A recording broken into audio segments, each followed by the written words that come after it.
What is consciousness? And what does it mean to truly live life awake? Welcome to Clarity to Consciousness, a podcast where we transcend beyond stereotypes, embracing a deeper understanding. I'm your host, Kristen Griffiths, a fellow seeker on this path. Join me on a journey as we dive into conversations with experts, unraveling stigmas, and expanding our awareness to something profound. This is your invitation to open your mind with me as together we bring clarity to the fascinating complexities of human consciousness.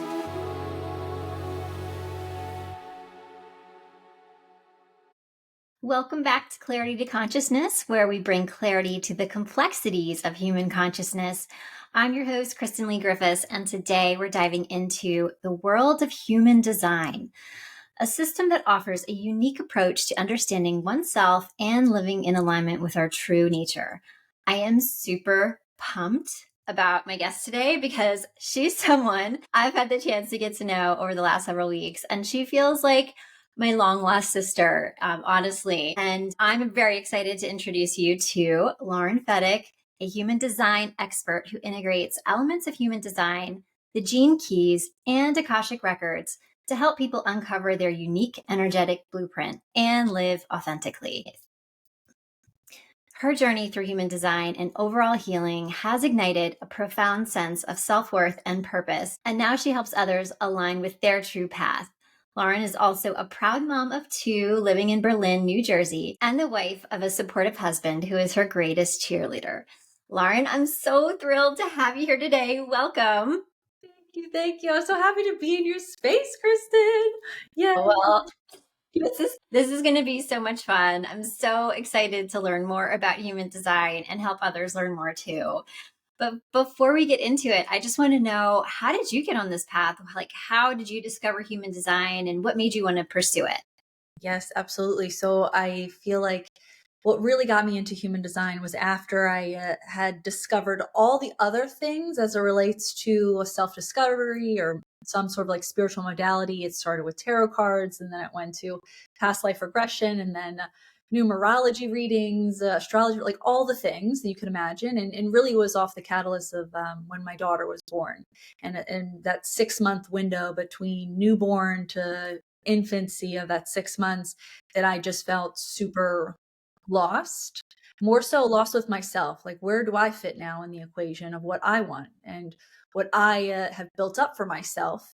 And now kind of being forced to slow down or just kind of like look at things differently, and not in a way of where I was scared of being a mom or all the things that maybe women tend to get worried for or of. It was never like that for me. I was very excited. I very much wanted children. But then when I had my child, I was like, shit, okay, so now I'm going to have to put all of my hopes and my dreams on the back burner. And I definitely felt a sense of like, this feels very selfish. Like, am I being selfish right now?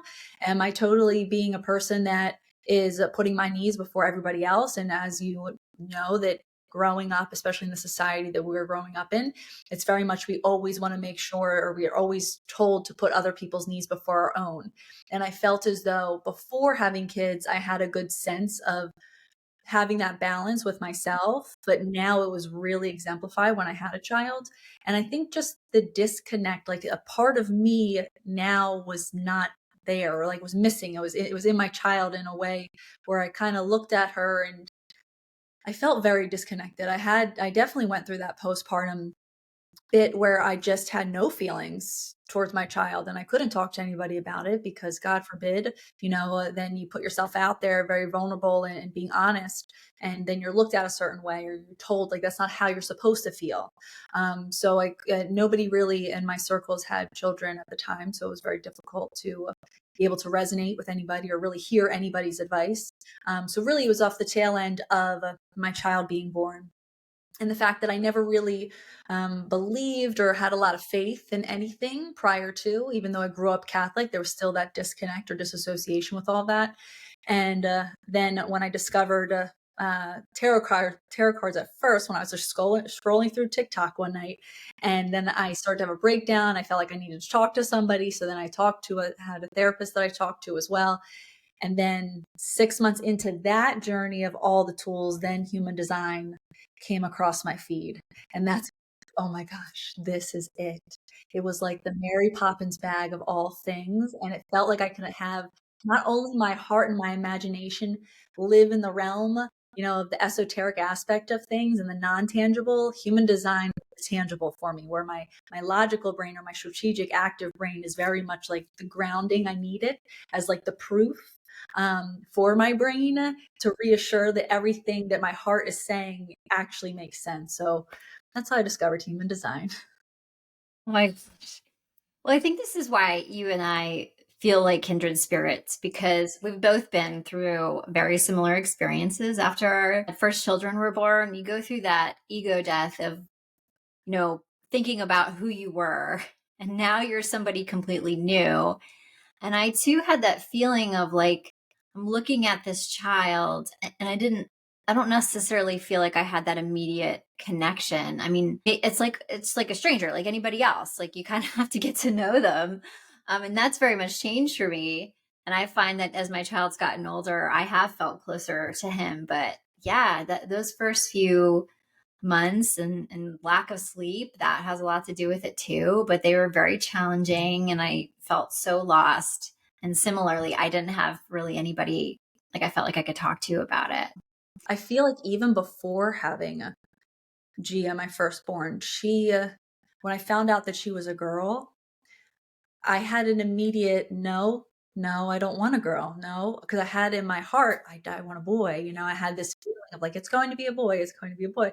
So even when I found out, the gender of Gia, and the whole time leading up to it, it still felt like I felt like, okay, like I'm pregnant, like she's a girl, like everything's good. And the reason why I was feeling so much fear around that, and obviously this is hindsight, and I'm looking back on all this now, is because she's me, she's my little me. That's looking at myself as a child, and not wanting to have her go through all the things and have her go through the lack of emotional connection, or having to fit in a mold of some kind, or being told no, like all of those things that I felt as a child that I was closed off, or I shut down to. I don't want her to go through all that as well. So there's a lot of things, and also she triggers a lot of things in me, even still to this day. And it's more so I look at her now where I'm so like Gia is. I believe that our souls pick, who our parents are. So yes, they're saying that you don't choose your parents. Well, you do. You So do, in my belief, you in a do. way. Yes, Yes. yes.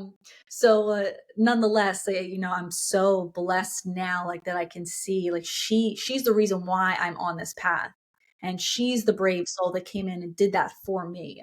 And I just look at her so much differently now, and she really brings out that feminine aspect in me, where growing up I was very much like tomboy, like of course, I like nice things and whatnot, like a girly girl stuff, but that was more on the back burner as I was beginning to grow older. And I just kept thinking about, gotta have a successful career. I gotta do X, Y, and Z. I gotta be really good at sports, like really in that masculine energy. Whereas she came in and she's like the divine feminine. Like she's like, nope, I love Barbies. I love makeup. I love clothes. I love all the things that you say you don't, but I know you do. So she was really that for me as I continue to like reflect on just my growth and my love for her and appreciation for her, really. Gosh, yeah. Oh, well that's good to hear. So, back to human design. What is it about human design that you really felt like you wanted to dig into and use it as a tool to help others? So when I was discovering all the elements in human design, and when you start to look at your chart, I mean, it is confusing because it's not necessarily descriptions as to what you're looking at. You're just looking at this graph and these numbers. When you start to dig in the meanings of these elements within your chart, something that I felt was really key for me, and that I could see showing up in my reality in the now moment when I was going through the learning phases, which by the way, always going through the learning phases. But understanding my type and knowing that my type and my aura is very much wants to start things, but doesn't necessarily complete things. And I remember being told one time, in my first job, my first corporate job, right when I got out of school, I ended up working for this wholesale distribution company. And the owner who I'd reported directly to would tell me, like, you're really good at starting things, but you need to finish. You don't finish things, you don't complete things. I'm thinking, like, yeah, like I need to be able to just hang in there and make sure that I do A, B, C, D, E, F, G all the way to the end. But then I kept reflecting, and as I'm like studying this, understanding my type, I'm just like, wow, I can see how even with work that showed up where my energy is very much an initiator energy and starts things and gets it going, but then falls off when it becomes bored or stagnant or doesn't feel alive anymore. And it kind of moves on to the next. And I don't have the urge to finish things, where some types feel the urge to finish things, even if they don't love it anymore. And for me, it's not like that. I mean, even with books, I would buy all these books and I would finish some, and others would just sit on the shelf. I read a couple chapters, I would skip in the back and maybe start there versus the front. So, like, my energy was all over the place, ping ponging. And this is very common for people that think that, that they have ADHD, or and they very well have something like that. And I feel like I have that because I can be very squirrely with my energy. But knowing this, I understand why my energy operates that way. And I think that's been a real gift, as well as like another element in when I was studying human design, the fact that my open centers, specifically in my headspace and my ajna space, they are both open, meaning that they're white, and I'm susceptible for influence, and I'm always taking in the energy. So I'm always looking for knowledge. I'm always seeking knowledge, and I feel like I can just fill my head, till the cows come home. And that's something I instantly recognized when studying my chart. I'm like, yeah, I feel like if I'm not studying anything, or if I don't seek out any inspiration, then I can't generate my own inspiration. Or then it's like, well, how am I going to be inspired? How am I going to be motivated? There's also some detriment to all of this. There's the exalted side and the detriment side of all the energies that you have in your chart. But I definitely felt like those two things, like not finishing things and constantly absorbing information and taking in information, was something that I really recognized and resonated with my chart in the beginning. Yeah. Yeah. So it sounds to me like for you, this was a tool that really resonated with you. You felt like you could really connect with what it was telling you about yourself, and you really wanted to use it to help others. So for people who are unfamiliar with it, I think it might be good just to kind of take a step back and kind of give like a basic explanation for what it is. I kind of look at it as, yeah, it's a tool. It's kind of like if you were to take like a Myers-Briggs assessment or something like that. It's similar to that. You're putting in information and you're getting a report spit out to you. But this report's a little different in how it looks at things. And I think that's the key with human design. So, can you explain a little bit more about it and like what exactly it is and what it means and what it'll tell you? Yes. So essentially, human design was channeled information from this gentleman, Ra Uru, back in the 80s.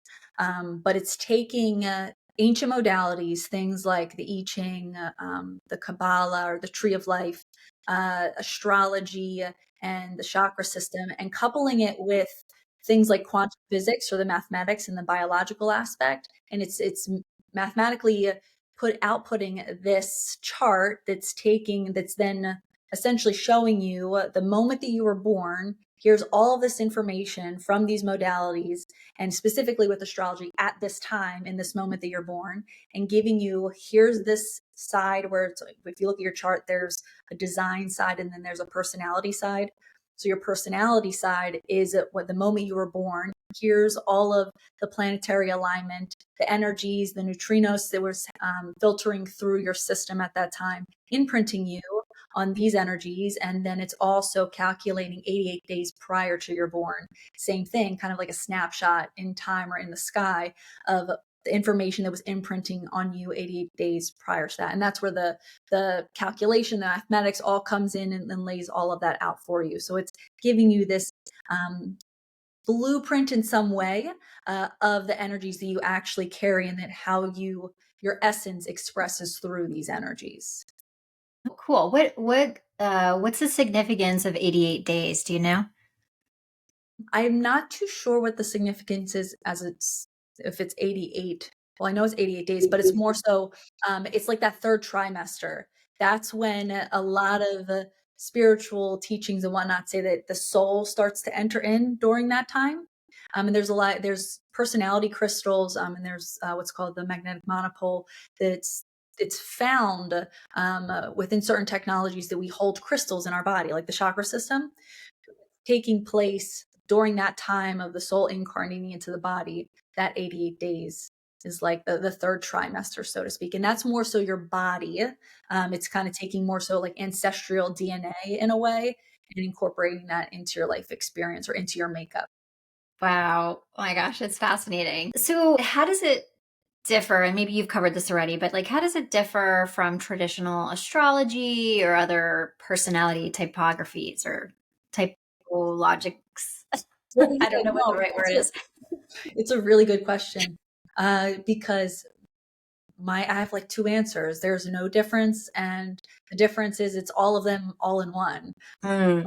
I feel like it's a way that it's a more robust way of understanding information from different viewpoints, or different ways of digesting information. Like some people are really into astrology, and then there's some people that are really into the Kabbalah, or some people are really just into the scientific aspect of the quantum mechanics of all the things. So it's really just being able to compound all of these types of teachings into one, and it's giving you an output to see it. Essentially, for me, like that's my access point. Like I felt human design was like, this is all the things because it has a diverse element of compounding all the knowledge and whatnot. I felt like it had the most robust information versus something like a Myers-Briggs or just reading up on astrology. Because I know with astrology, the basics is like, or what are your top three? And even though those are themes and energies that are constantly, that's what you've came in carrying. There's just so much more to that, so much more layers. And I feel like human design gives you more of those layers. It's more of, I feel like you can discover more of the why Mm. human design than the others. Yeah, like the why you're you in a lot of ways is what you're saying. Okay, so how can someone take their design and use it to their benefit? And is that what the work that you do is? Yes. Yeah. So for my work, what I'm essentially doing is I'm helping you understand from an intellectual standpoint the meaning of all of this. Because it can be, and this is, I highly recommend people go out there and access as much as the free information as possible. Buy all the books, listen to all the podcasts, diversify whoever you gravitate to, stick to that, switch it up, because everybody delivers it in their own way, no different than I deliver it in my own way. What I like to do is simplify that a little bit more. I'm kind of more direct and to the point. I don't necessarily, for those that are listening that have maybe a number one in their profile, I'm not a very detail oriented or like an investigator line type of person. So I don't go super, super deep in the weeds of things because I feel like it could get lost. So it's more of the simplicity of being able to understand the information and from an intellectual standpoint and the practicality of how do you start embodying this and like what does the energies that are cycling from your ajna to your throat in the certain channels, what does that actually mean and how is that showing up for you in your life right now? How can you utilize that or be more mindful of that? Because at the end of the day, this work is all about self-awareness, and it's really just coming back home to yourself and understanding that at the end of the day, you're 100% accountable for how you can show up in life and how life is showing up for you, because it's also it's a mirroring effect, as within, so without. And that's kind of through a lot of just contemplation and understanding your chart. So being able to work with individuals to get them from a ground level, basic understanding of how they're operating in the world, and then going and digging in a little bit more to those shadow pieces and starting to kind of uproot a little bit more meaning because it'll sink in a lot deeper. And for example, I say this because when I first discovered human design, I had a human design reading. I loved my reading that the woman gave me. But then there was the one element that I didn't like at all about it because it did not resonate with me whatsoever. And it was in my incarnation cross. And your incarnation cross is the theme in which life is showing up for you and how you're showing up for life. It's something that you can't help but live, talk about, and be. It's your top two gates in your personality side and your top 2 gates in your design side. And when I say gates, it's the numbers alongside your chart there. Okay. So for me, I did not like the 3 out of the 4 gates that I had that she was describing, because I could not connect the dots for it. And I felt like, no, this is not me. I don't know what that is. And after a while, having to read about it a little bit more in depth, and this is where Gene Keys comes into play, understanding the shadow level of it versus the gift level versus the city level, and being able to recall times and memories on how this energy was showing up in the shadow state itself was very uncomfortable for me, but it did resonate with me when I started to really reflect on that process. And I think that's the hard thing too, with just understanding yourself on this level and you having to do your own homework, because you're the only one that knows your experience. So you're the only one that's going to be able to recall all these things, to then identify it, acknowledge that it happened, and in a way be able to own that and keep moving is difficult for people. Usually people kind of shut down with it or don't want to see that side of themselves because it doesn't feel good necessarily. But it's kind of like moving through that fear and getting over and seeing the beauty of that energy when you start to transmute it and be more aware of it. So getting back into alignment, understanding your chart from an intellectual standpoint, and then really embodying it is kind of like the work that I like to do the best. And the embodying is more of that shadow work. And do you think with the use of these tools, you can kind of start to understand yourself a little bit better? Is that sort of the goal? Yes, 100%. I mean, really, it's understanding self, but also recognizing self in a way that's more like a self-realization. It's kind Right. of like these aha moments that you have, and life can be very, you can kind of go different ways with it. Like really sit and I contemplate on these energies, or I start to look as like, why can I not get through to my husband right now? Like, why can't he hear me? Sometimes I need to reflect back on how our energies work together to understand what energies are actually at play and where I fall on that spectrum. Because all these energies, all of the numbers that you see in your chart, everything, think of it like a dial. You're either really turned up or really turned down, or you're kind of in the middle. It's just like recognizing where you're falling right now. So it helps bring you back into the moment, helps you bring you back into the present. And I think that that's been really helpful. And in a way that I feel like self-discovery, that you have to be able to be present to be able to identify these things in a very neutral and in a way like diplomatic, non-discriminatory way for oneself. Okay. I did my human design, and I'm open to sharing it with the listeners. Would you help me just decipher a couple key points on, Yes. just so people can get some experience with it? Okay, Yes. cool. So, can you direct me to any one quality in particular that's very important for people to understand when they're looking at their reading that's generated? Yes. So when you're generating your chart, first you want to look at your type. So for you, when I'm looking at your chart, you're a generator, and how I know you're a generator. So let's back up for a second.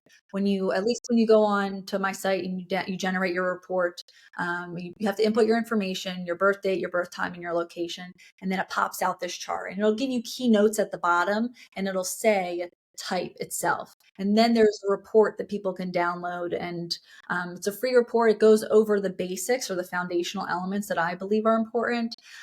So just kind of know that. But when you're looking at your actual body graph, the reason why you're a generator is because that sacral center. So at the bottom, you have your root.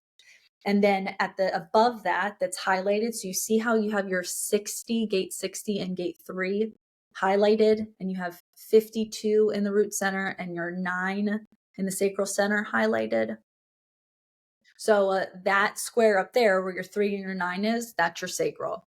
So that makes you a generator, and you are a person that can literally generate your own energy and be able to sustain it for a very long time when you are doing things that are bringing you joy or that are lighting you up or that you're excited about and you genuinely love. Generators itself and a manifesting generator, you will have your sacral defined as well. So understanding that your aura is always open because every type's different, but generator and manifesting generators auras are very open and enveloping. They're constantly pulling people in, pulling situations in, experiences in, because it really wants to respond to something. It really wants to go and act. It really wants to go and do something and build upon something, to really master it. Generators are considered the alchemists because generators are very A, B, C, D, E, F, G, especially with things that they love. They don't want to necessarily go from A to T back to C, like maybe a manifesting generator does. But for you, it's very important to know how your aura actually works. So know that you're always pulling things into you, and things showing up in your reality is here for you to respond to it. To pick the things, to cherry pick what the things are that you like out of what the world is showing you. So your type is also married to your strategy and authority. So with your strategy and authority, so you have your sacral defined. So that means that you're a sacral generator because your emotional solar plex is not defined. So what that means is because you're a generator, your strategy is to respond to things. And then your authority, which is the sacral, you're here to make the decisions from that space, from your sacral. And that shows up for you if I say, do you want to go for pizza? It's either a yes or a no, or maybe it's like it's a quick, like your body's just telling you. Yeah. It's maybe just a sound effect. I know my daughter does this a lot. She's just utilizing her primal sounds, which I encourage parents, especially, like, let your kids make those sounds if they're a generator, because that's their body responding without them even thinking. I know that, like, I used to do it before even knowing human design. Use your words. Is it a yes or is it a no? We don't want to stifle out those bodily urges because every single one of us is meant to respond from our body, not the mind. So it's very important there. So for you, knowing that your type is a generator and your strategy and authority is to respond, and you respond in a yes, no, quick response. And how you know what's in alignment for you and what's not as a generator, as a sacral generator, is if that experience that you committed to and that you did feels very satisfying or feels very frustrating.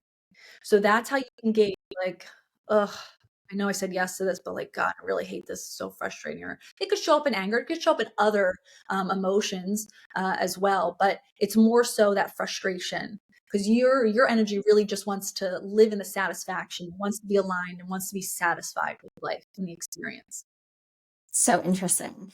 So, can you explain how it's different for me than it is for everybody else? Because I would think that most people, they feel it in their body what they want to do or what they don't want to do. Is it different for somebody like me who's a generator? So what makes you uniquely you is all of the elements in your chart. There is no one chart that will ever look the same as yours. Now, that's with human design. I should preface too that your human design is your nature, how you naturally are meant to operate in the world and move through life. It has nothing to do with your nurture, aka the family, your family, your environment, the friends, the career, people within the career. Has nothing to do with the conditioning elements of life in general. And no one chart is better than the next. I feel like a lot of people think that if they have a lot of open centers, that they don't have a lot of definition, so they don't have a lot of influence, and it's not as good as someone that has all the definition, meaning colored in. And that's not the case at all. It's just where you are defined or where you're colored in, you're constantly generating that energy, and you're being able to influence others that don't have those areas colored in or defined. For those people that have open head centers and spaces and gates, we're taking in that energy and amplifying it back to them. So we're the mirrors for their energy, so to speak, and we're trying on their energy. So for you, if I look at your solar plex, you're wide open in your solar plex except that 55. And you're constantly feeling everybody else's feelings. You're feeling everyone else's emotions. So it's really important for you to understand what is actually your emotions versus someone else's. Where someone like me, my solar plex is defined. So I'm not really feeling a lot of people's emotions. I can sense in other areas. It doesn't mean that you're cut off from your abilities or any of the clairs you have, but it's more so I'm not absorbing your energy because I generate my own. You actually absorb my energy. So it's understanding and observing that and feeling that out as you experiment with your design. Um, so there are people that are sacral generators. So there's a ton of generators out there. I think generators make up around 35. It could fluctuate, but 35% of the world's population.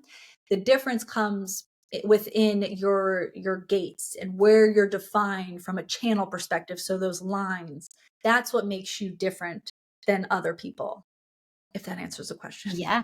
Yeah, that makes sense. Okay. Are there any other like points to highlight that are really key? I know we can't go through the whole chart, and because these are relatively very long reports that you get. Mine's like 17 pages and it's very detailed. So are there any other high level things that we could just kind of speak to? Yeah. So the one thing I want to bring up to you is your profile. Right. And with these reports too, like I said, definitely cross-reference, kind of look to see what others say about the energies and the makeups. But the profile I found is very, for me, I feel like it was like earth shattering when I really started to study and see how it was showing up for me when it came to studying, when it came to eating. Your profile is a 2-4, you specifically, Kristen, and that 2 is in your conscious side of your makeup. So meaning you're probably very aware of the 2 energy. It's considered the hermit, or it's considered the natural. It's very much, it likes to have its alone time. It likes to seclude itself and to kind of step away. It feels safer not being seen necessarily or having those quiet moments. And then the 4, excuse me, the 4 shows up in your unconscious side. So that's more so how people view you. Whereas the 2, you feel like you really view yourself that way. The 4 is all about networking. It's considered the opportunist. Like, you really work well within your circles. And that's how opportunities form for you, is like who you know or the types of environments that you're in. And you feel really secure in your friendships or or if within your family, depending how close you are. But that's where your security comes from, is like making sure you might be very selective of who you bring into your circle, because you want to make sure that it's benefiting yourself and the collective within it. So it is very much a communal energy, that you have, that networking energy. So I think that understanding your profile that way, uh, think of it like that's the character you came here to play. You came here to have 2 of those main energies, because it's kind of like energy on top of energy on top of energy when we really. But knowing that you're 2-4, like, understand, like, you need your alone time. It's healthy for you to have your alone time, but it's also healthy for you to put yourself in social environments. So it might feel like this, push pull of like, oh, I want to go out, but I really want to stay in. Like, kind of start to understand where you're oscillating, and knowing your balance between those 2, because those are very extreme. Those 2, wanting to, not at all. Yeah. Well, that's very true for me. I can definitely relate to that for sure. I think what's interesting is it's like, so if you talk about like an introvert versus an extrovert, I can kind of considered myself an omnivore, which is sort of like in between. Like I like a little bit of both. And then I think this reflects that like exactly the Yeah. same way. Yes, Yeah. yeah. I feel like all the people that have 2s in their chart, because I have a 2-5, so the 5 is a little bit of a different energy, but nonetheless, it's very much like I ideally identify as an introvert, but when I'm out in public or I'm with strangers, really, or just anybody, I feel like I'm an extreme extrovert. Like, I'm going from one to the next, but it takes a lot for me to get there, because I want to be alone. That's my personality's like, no, like, I like my alone time. I like my space. But if I have to go to this thing, all right, I'll go. And then I dread it. And then when I'm there, it's like everything's fine. It was great. It was awesome. Yeah. So that's kind of how that is. Yeah, absolutely. I'm the same way. So I guess I'm wondering, do you have any like success stories from clients that you worked with who've really been able to understand themselves more, or maybe even personal success stories, and where this really helped them and found this information, able to apply it in a way that was beneficial for them or life-changing? Yes. Yeah. So I'll speak to the most recent one. It was actually a mini reading that I did. And I feel like it's just kind of the topic of, I don't know, the month or like what's ahead, but relationships in general. And this one individual, she had come and she'd asked just specifically about relationships. She was really struggling with that. She actually works for the justice system, or she works for the government in some way, shape, or form. And she's really good at being able to navigate situations, but she was having trouble with her own understanding of her relationships. She has a 4 in her profile as well, so it didn't necessarily mean romantic relationships, but she also was talking about blood pressure, like how she has high blood pressure. And this is where it became unique, because I was really drawn to talk to her about, her 44, which lies, if anybody has a 44, in their spleen center. That's like the oldest primitive energy that we hold. It's all about our instinct and our alertness to survival. And that 44 carries karmic relationship ties with it. And it was very heavy. It was part of her channel. Not necessarily, I don't think it was her incarnation, but it was this channel that she had. And a channel is where two gates or two numbers are connected, and they color in the line. And that energy is constantly flowing and wanting to be pushed out through your throat, which is our manifestation center. But nonetheless, so we were talking about that, and how that, because of her high blood pressure, one of the reasons could be the fact that she's struggling with navigating her relationships, and how she has a really keen sense with the 44 to be able to kind of like sniff out like who's good for her or who's not good, especially when it's targeting that ego center, that heart center, and really for the tribe and for herself. So understanding that the people that she surrounds herself with not only have to be good for her, but have to be good for the people that she's around as well. So being able to identify that, and connecting that biologically to her blood pressure, because that's tied to the 44 is actually tied to the bloodline itself from a DNA perspective. And this is where the gene keys comes in, and understanding the physiological connection. Really helped her a lot in just having that aha moment and being able to take on all the necessary tools that she needs to from a holistic standpoint, and digging deeper, and understanding the people that are currently showing up for her now, relationship wise. So, and that the relationship question actually came after the fact, after we kind of went through the basics. But that was like the most eye opening for her, like that she could take away and understand that this type of energy is in her chart. So being very mindful, and utilizing that energy, and that comes with intuition, listening to the intuition more, could really help with the people that she's drawing, to her. She's a manifester. And as well as how she is managing her blood pressure in general from a biological perspective. So, did this help her kind of figure out what was triggering her blood pressure issues? So I wouldn't say, because this could be the misconception about human design. The Mm-hmm. human design's not going to tell you exactly what you need to do. This is where the contemplation comes into play. But it's identifying the key elements that could be a contributing factor to the result or the outcome that they're experiencing. So how are they working themselves backwards? So for her takeaway was definitely to be able to kind of like note, and also like seeing her circles shift, and like where she needs to shift, and like where she needs to put in boundaries with certain individuals. That's something that is definitely something that I encourage her to do, because that's going to definitely help with her relationship outcomes that she's looking for. Because maybe there are people that aren't necessarily healthy for her, and it's materializing in the body that it's not healthy, that maybe she's scared to let go of. So it's really about, she has to come back to herself and identify and start to experiment what that looks like. So is it the boundaries, the shifting of the circles? Is it being able to adopt new processes that help regulate the stress levels that come with being in certain relationships if you can't remove yourself from them? So it's more of that. I can't say that it's necessarily going to tell you exactly what to do, but it's more so, here's the problem area. Now let's figure out all the different components, the types of healing modalities, the medicines, the rituals that have to be put in place for your self-care within the situation. Okay. That is really helpful to hear you explain that. Well, so interesting. Thank you so much for giving us an overview today. I have a few final questions that I ask all my guests. The first being reflecting on our conversation today. What would you say the biggest key takeaway would be for us to remember about the work you're doing in human design?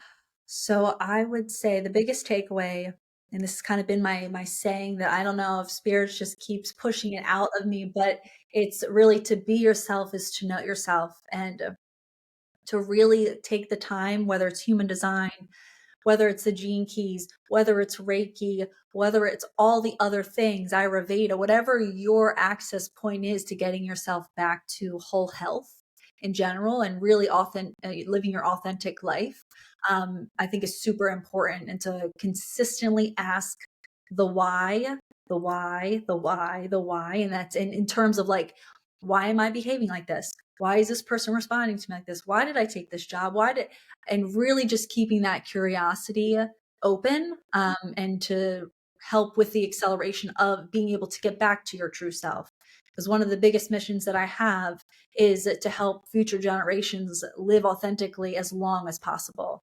Because I really believe that people can start at a young age living authentically and in their true self without having to go through the deconstruction that we all are going through at this moment in time and discovering who we actually are and what's healthy for us. That is beautiful. Thank you so much for saying that. Yeah, like when I think about our children, maybe they can, discover themselves in a much easier way than the challenges that we've experienced in our lives. So that's really beautiful. So if someone's just starting their journey towards a deeper understanding of consciousness, what advice would you offer them? Try all the things. Do all the things. If somebody's talking about something and you have like a little ooh, oh maybe just a little bit of curiosity, just dig a little bit. Dig a little bit until you're not interested anymore and then try something else. Because I think, like I mentioned before, human design was really the access point into all of the openings of the self, realization and that self awareness muscle really being able to work itself out. I feel like it could be literally anything, whether that's your avenue through the spiritual concepts and modalities like human design, whether that's, specifically through food, whether that's through thought and how the mind works. I think that there's all these things that end up crossing over, and being able to say the same thing and leading us back to, again, like our natural self. So I definitely encourage individuals to just experiment with things that even feel like a little woo woo or whatever it is. Just try it. Just try it. It feels Just try good. it. Try Yeah, it. Like, because like there's a reason that an excitement inside you is sparked. I find that anytime I have a spark of excitement, there's a reason for that. yes, yes. And I believe that that's the universe like giving you that breadcrumb and it's going to keep giving it to you. And that, you're going to start to really open your eyes to the breadcrumbs itself and start to realize that, wow, everything really is like divinely timed, or it's just, it all is for a reason. And it's okay not to understand that reason. We don't have to be certain. We don't have to be certain. Life is not that serious. And I feel like that's a huge message as well. Like, just play the game. It's really okay. Yeah. My last question. In your opinion, what does it mean to you to live life consciously? I think to me, it's to live life in full awareness. And by that, I mean not only aware of yourself, but have your social awareness as well.